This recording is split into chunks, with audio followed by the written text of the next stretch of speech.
Hello. I'm back and I'm going to be answering some asks. Unfortunately, we do not have a new episode this week, so uh, that sucks. But like I said before, I'm going to try to get some of my bigger theories out. I'm going to start doing deep dives into stuff. I've got quite a list of things I want to go back and look at. It does take a little more time than just answering asks or, analyzing the episode because I have to go back and dig through and watch things and find things, but I will do my best to get you lots of them. Anyway, for now, we're just going to do asks. So let's dive in. Thanks for the time and effort you put into these videos. I have to say, Norman's confirmation about Daryl not being in love with Isabelle may be my favorite takeaway from all the recent interviews. As to your comments about pushing out Daryl's story to season 4, I get it, but still hoping for a Beth coda after 3-7. That makes so much sense. Because of the title coda, because of Morgan coda, because the powers that be like to stir things up for the audience to talk about, speculate about during the hiatus, right? We'll see. P.S. I noticed Daryl's mug in 3-6 had a monkey on it. And I wonder if half the peeled red apple on Fede's table in 305 has any significance to the apple theory. Oh, yeah, it might. So the monkey, um, it reminds me most of the whole see no evil, hear no evil, speak no evil. And they've used that in the show, and very often you see monkeys, like covering the ears and eyes and mouth, like it's very often used as a symbol of that. And you can go back and look at this. During the missing 17 days when they were filming that at the White Church, Emily actually posted monkeys. Do you remember that? Um, I will have to go back and see if I can find it. And if I do, I will put it in the show notes. But yeah, I mean, it was while they were filming season 5, so it was pre-Coda. Like everybody knew she was alive. She'd already been, sighted filming. So it wasn't at all shocking to anybody that she might be filming, but it was specifically the night that they seemed to be filming at the church, and there were spoiler cameras there trying to get pictures, but there was that big wall in front of it, so they really couldn't see anything. They just knew that filming was going on the other side of the wall. And that was the night that she posted these monkeys, and they were like stuffed monkeys, but they were doing the see no evil, hear no evil, speak no evil thing. So, yeah, very well could be. As for the apple, I don't know. I'd have to go back and look at it because I'm not sure. Well, I mean, the apple is usually a separation or a death fake out. And we keep saying that it seems like Carol and Antonio might have one of those. I don't know that Fede will, but he could. I guess we'll have to kind of wait till next season to see, but I'll have to go back and look at that and see if I come up with anything else. But yeah, and since you were talking about Coda, I don't think I ever actually said this, but somebody pointed out, so back when they were doing the episode about the leper colony, and I said that Amaya's name meant something. I didn't even realize that when I typed it in and I showed you guys what it meant, it had autocorrected to Anaya instead of Amaya. And I didn't even realize that. So I just read what it meant. And it was the wrong thing, right? Because that was not her name. So actually, if you go back and look at it, Amaya, the way that it's spelled in the show, actually means an ending. So the leader of the leper colony, her name means coda. That's what it means, like an ending. So anyway, I kept meaning to say that because that's really significant and I kept forgetting. So when you said the title of Coda, it just reminded me of it. So yeah. Anyway, I'm sorry we didn't get any kind of Coda, but I think is in terms of the powers that be stirring things up, I mean, Norman posting that picture of his hair being cut is definitely um, one of those things, right? He wouldn't have posted that without permission. And clearly they're trying to get people stirred up and talking, and they were successful in that case. So yeah, thank you for sending that in. It's such a shame that the website for the TWD props auction is so hard to use for international fans because I would pay any amount of money for Beth's gray cardigan, yellow polo, and boots. The bid starts at 600, but I would even buy it at 3,000. Team Delusional members deserve it more than anyone. Yeah, if anyone buys some stuff, you should send it in and let us know because I agree. And I'm sorry that that's hard for international users to navigate. That is kind of frustrating, isn't it? But yeah, it's always fun when we have some TWD paraphernalia, so for sure. The way Isabelle, Carol, etc. hold their shirts when they're getting the shoulder wounds cleaned reminds me of how Beth's sweater slipped off her shoulder in episode 401 when she was talking to Daryl. Have you talked about this before? No, I haven't. That's interesting. The only thing I would say is, um, I don't know, the positioning is a little bit different because he was facing Beth. He wasn't behind her. But yeah, I mean, you could still see a parallel there for sure. But I don't know. It's also kind of hard. I understand the parallel to Isabelle because she actually was a love interest for him, but Carol never has been. So I'm a little bit reluctant to draw a line between those things because there are differences. But we have talked about how much Isabelle and Carol were alike, and they have done that before. They do this weird thing where I guess they have done that because they did it with Leah too, where they had her doing some of the same kinds of things as Leah. And it's really hard to pin down the reason that they're doing that. It's clearly not because Daryl and Carol are going to be together romantically. But um, back in Find Me, I mean, it really could be a matter of him remembering incorrectly and how ethereal it all feels and all of that. Like, I think that could be why. But we don't have really distinct answers to that yet. So, yeah, I couldn't really talk about it too much more than that, other than to say you're right, there is something of a parallel there, but it's hard to nail down exactly what they're going for. So that's a great observation, though. We'll have to keep an eye on it, as I always say.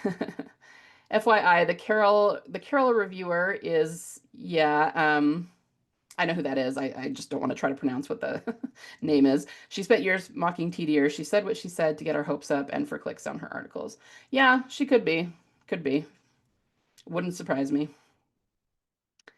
Um, all right. As originally disappointed as I was at the finale, a good amount of my annoyance was because Beth didn't show up. I see how irrational that was now because it's not like we were promised her return from the powers that be. I hate and love my therapized mind. That still doesn't take away that I thought the finale was a bit rushed and I really hated the boat exploding in the final scene. In hindsight, though, I think DDS3 was always meant to lay the foundation of what's to come in DDS4. It wasn't never necessarily about the issues going on in Soledad del Mar, El Alcazar, or even La Ofrenda. It was always meant to touch on something that we only saw for a bit, the flashback scenes, and something Daryl only started to talk about until the very last episode, his conversation with Carol on the beach. Daryl facing every single one of his demons and figuring out what he wants and who he wants to be. Bonus points for all the symbolism and potential foreshadowing of what happened to Beth. I also thought it was incredibly interesting how Daryl admits him ending up in Spain doesn't make any sense. I know he articulates it as a toxic cycle he's been going through all his life running, but I interpreted as the universe or the powers that be coming into play here. Just as Julian foreshadowed, they are exactly where they are supposed to be. The reason why the boat exploded isn't just because of Fede's arrogance, it's because Daryl's emotional journey in Spain is far from over. I agree. I can't help but think that either Daryl finds out Beth is alive early on in DDS4, which fuels his emotional journey even more, or he doesn't find out until the series finale after he's faced his demons and let go of his dead. Speaking of Beth, I love talking about her.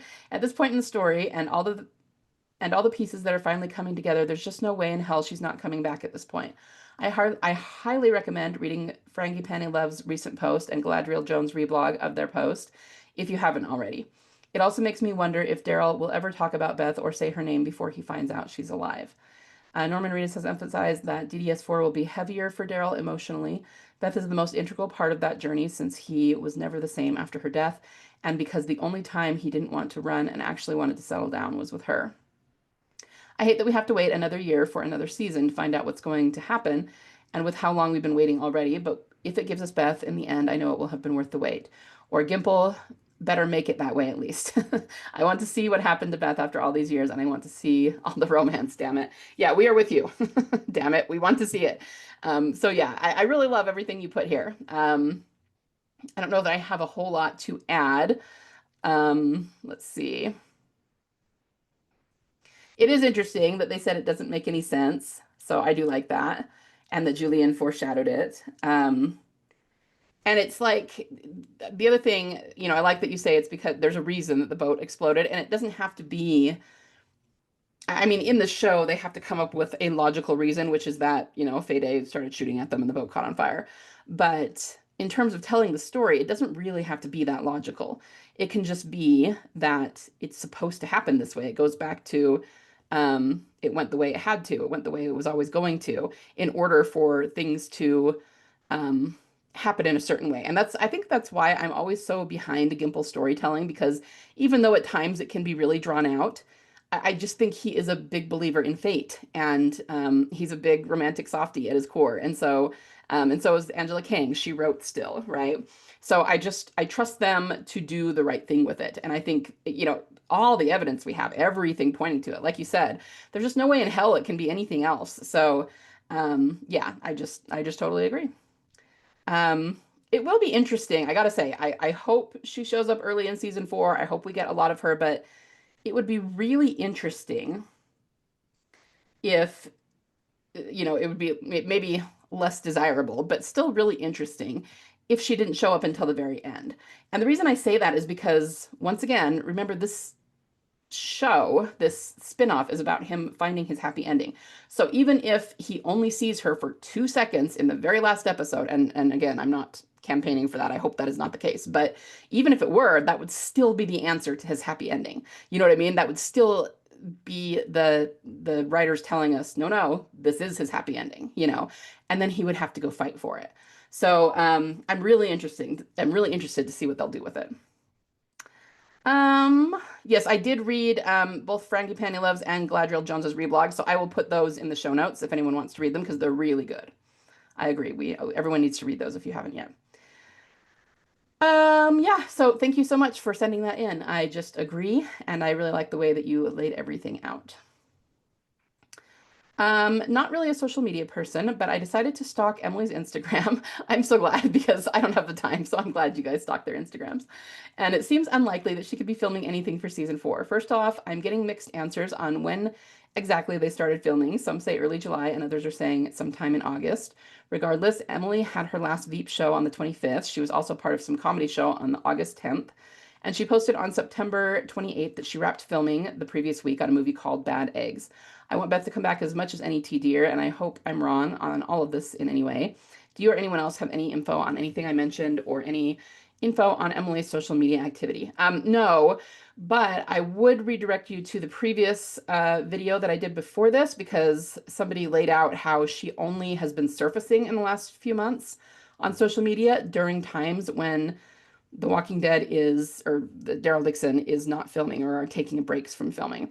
She may have been filming this other show, Bad Eggs, and maybe that's part of the reason, she's been busy filming things, but that doesn't mean that she can't be filming with them because once again, as we've established, they would not be filming with her out in the open where people can see her.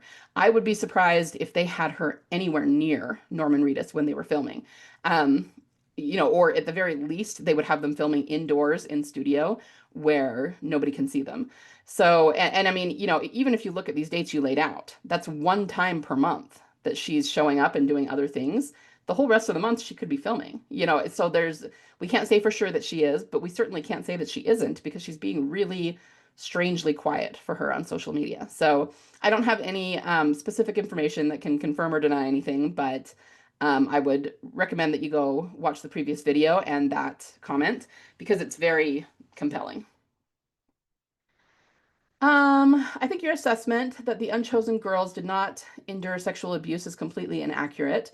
I believe they did, but it's a cultural faux pas right now to mention sexual assault in plots for any reason whatsoever. So rather than say it outright, they just hinted at it to avoid the nasty articles and insensitive fan backlash. Negan had to explicitly condemn rape because it's understood by the audience that evil is human nature and rape occurs in lawless environments. If he didn't condemn it, we would have made our assumptions. No one in Alcazar did anything similar to hint at any sort of propriety in that regard. I have made my assumptions. Yeah, I mean, I'm sure you're right. I'm sure you're right.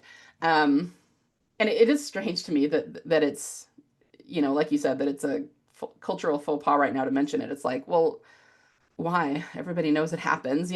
But I mean, I think you're right, especially because we do know that that was going on at Grady, right?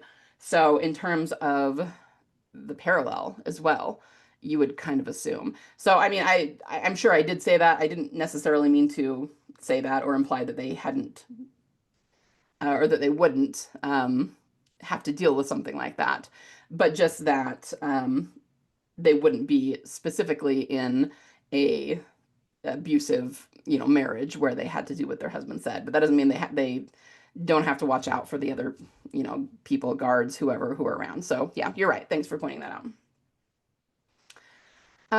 Hey, I seen these two pics of Emily wearing Bruce Springsteen Born in the USA shirt. One was in October 2024 when she posted, they have mentioned Bruce Springsteen, wondering if it could be something. Maybe, yeah.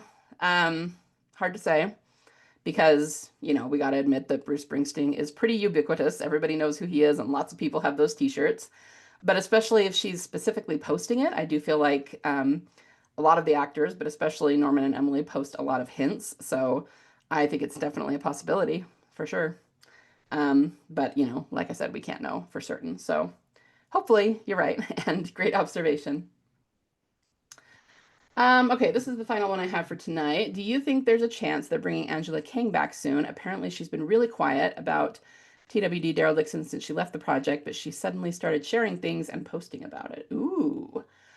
I have no idea. I've not been following Angela for a long time. Like you said, she hasn't been involved in the show, but it would be terribly fascinating and very, very telling if they brought her back as a writer for season 4, which they are filming right now. So I think she would have already had to have written it, but maybe she helped and that's why she's posting stuff about it. I don't know. But she, a lot of the best stuff is Angela King stuff. She wrote Still. Um, I believe she wrote the episode, I don't know which one it was, where Dwight is torturing Daryl, and first, he's playing the Easy Street song, and then he plays the other one, which is a Tom Waits song. I'm pretty sure Angela King wrote that. She wrote a lot of them where Beth sang other songs. So if she's suddenly posting about it, then that does suggest that she might be involved or getting involved soon. And yeah, that suggests that maybe they're bringing her in because, Beth and Daryl are her thing. So let's hope so. I didn't know that. And I couldn't say one way or the other. I have no idea, but I hope so because that would be super cool. I totally want Angela Kang to be involved in writing their story because she wrote Still. She wrote it, at its beginning, and I want her to be involved. So here's hoping that you're right. So yeah, we should keep an eye on her and her social media as well. All right, guys, that's all I have for tonight.